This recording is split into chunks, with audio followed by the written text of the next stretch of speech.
Welcome to Burlap Teachers. Enjoy the video. You start by confirming essential prerequisites: your device, current OS, and which keyboard app you'll use. Install Gboard or SwiftKey now. Those include built-in search tools.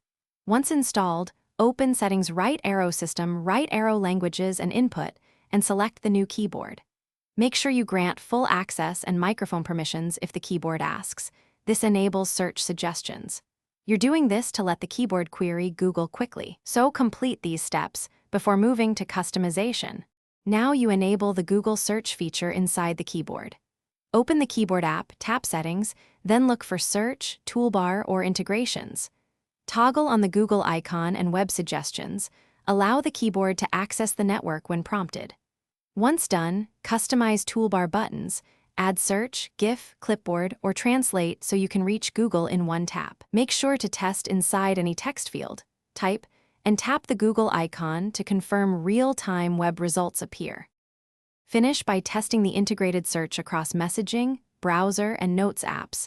Open a text field, tap the Google icon, and run a query. If searches fail, restart the device and reselect the keyboard under Languages and Input. Sometimes a reset is required.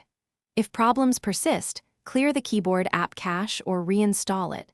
This resolves corrupted settings. One key troubleshooting tip: check network and permission settings. No search will work without internet or the required permissions enabled. Thanks for watching. Consider subscribing if this video helped you.